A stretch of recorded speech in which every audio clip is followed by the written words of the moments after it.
Selamat datang di channel Bolang Journey Project.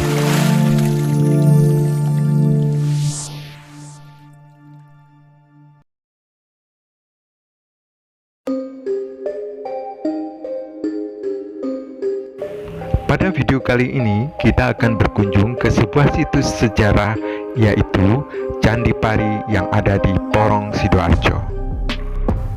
Sebelum kita lanjut video ini, jangan lupa dukung channel ini dengan cara like, subscribe, dan aktifkan juga tombol loncengnya. Candi Pari adalah candi Hindu klasik warisan sejarah Kerajaan Majapahit, terletak di tengah-tengah pemukiman penduduk Jalan Purbakala, Dusun Candi Pari Wetan, Desa Candi Pari, Kecamatan Porong, Kabupaten Sidoarjo, Provinsi Jawa Timur. Posisi candi ini sekitar 2 km dari pusat semburan lumpur lapindo, Porong Sidoarjo. Para ahli purbakala memperkirakan situs Candi Pari dibangun pada era Majapahit, yaitu pada pemerintahan Prabu Hayam Wuruk.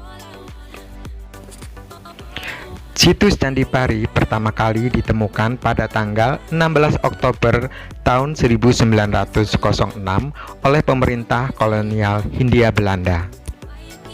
Kemudian dipugar pada tahun 1992 sampai tahun 1996 oleh Kanwil Departemen Pendidikan dan Kebudayaan dan SPSB Jawa Timur. Jika dilihat angka tahun yang terpahat di atas ambang pintu bangunan candi, diperkirakan candi ini dibangun tahun 1293 Saka atau tahun 1371 Masehi. Pada saat itu, Majapahit pada masa pemerintahan Prabu Hayam Wuruk.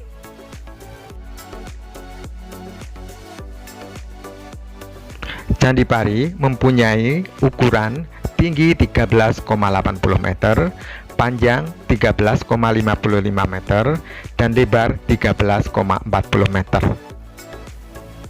Arsitektur candi terdiri dari kaki candi, badan candi, bilik candi, dan atap candi. Secara keseluruhan, candi terbuat dari bahan batu bata merah dan ada beberapa bagian yang terbuat dari batuan andesit.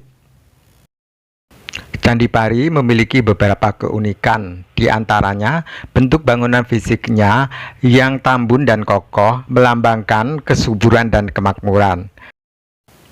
Hal ini berbeda dengan candi-candi yang ada di Jawa Timur pada umumnya yang mempunyai fisik bangunan tinggi dan ramping.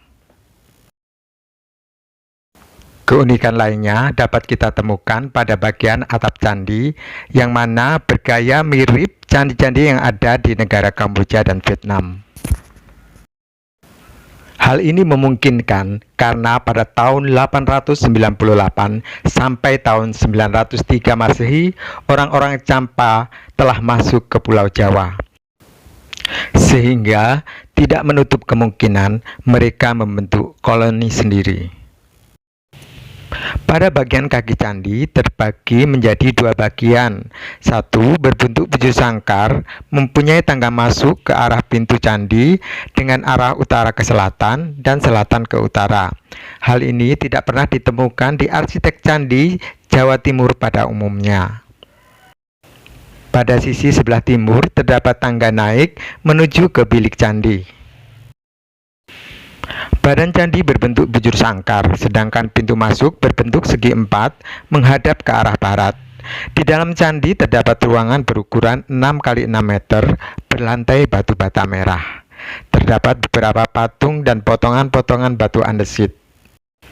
Di ruangan ini dapat kita jumpai patung Bima yang sudah tidak utuh lagi. Bagian kakinya terpotong dan bagian kepalanya juga terpotong. Juga kita jumpai potongan balok-balok kayu menyerupai sebuah kursi panjang. Benda-benda yang ada di ruangan candi ini bukan berasal dari candi, akan tetapi dikumpulkan dari area sekitar candi. Bagian atap candi tertutup. Di masing-masing sisi atap candi ada 2 lubang ventilasi. Di bagian dinding candi dapat kita temukan beberapa ornamen, akan tetapi jumlahnya sangat sedikit sekali. Di pelataran candi terdapat tumpukan batu bata kuno yang dikumpulkan dari area sekitar candi.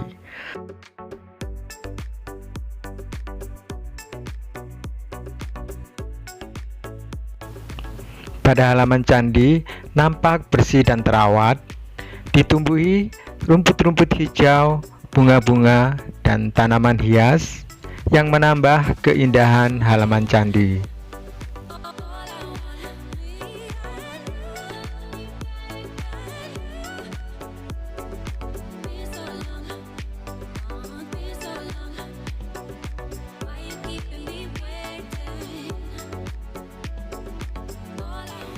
Juga dapat kita temukan fragmen atau potongan batu andesit. Keunikan berikutnya yaitu Candi Pari memiliki pasangan, yakni Candi Sumur yang terdapat sekitar 100 meter dari lokasi Candi Pari. Pembangunan Candi Pari bertujuan untuk mengenang hilangnya tokoh Joko Pandelengan bersama istrinya Nyai Loro Walang Angin yang menolak tinggal di istana kerajaan Majapahit. Ada yang mengatakan Joko Pandelengan sendiri merupakan seorang sahabat salah satu putra Prabu Brawijaya. Menurut saya cerita ini tidak masuk akal karena Prabu Brawijaya IV memerintah tahun 1466. Setelah 95 tahun Candi Pari dibangun. Singkat cerita, ada pasangan suami istri yang hidup di desa Kedung Suko, memiliki hasil padi yang melimpah sehingga bisa memenuhi pasokan pangan di kerajaan Majapahit yang kala itu dilanda paceklik. Atas dasarnya itu, raja memerintahkan Joko Pandelengan dan istrinya untuk tinggal di istana kerajaan. Namun, perintah raja ditolak. Akhirnya, raja memerintahkan para prajurit untuk menjemput secara paksa. Saat penjemputan, Joko Pandelengan bersembunyi di lumbung padi dan menghilang secara misterius di antara tumpukan padi. Sedangkan istrinya meminta izin untuk mengisi kendi di sumur dan menghilang tanpa bekas. Itulah sederet informasi tentang Candi Pari yang ada di Porong Sidoarjo. Mari kita jaga warisan nenek moyang agar anak cucu kita tetap bisa menikmati keindahannya. Jika ada informasi tambahan, teman-teman bisa menambahkannya di kolom komentar. Demikianlah video kita kali ini, semoga bermanfaat dan menambah wawasan sejarah bagi teman-teman semuanya. Terima kasih. Wassalamualaikum warahmatullahi wabarakatuh. Sampai jumpa di video selanjutnya.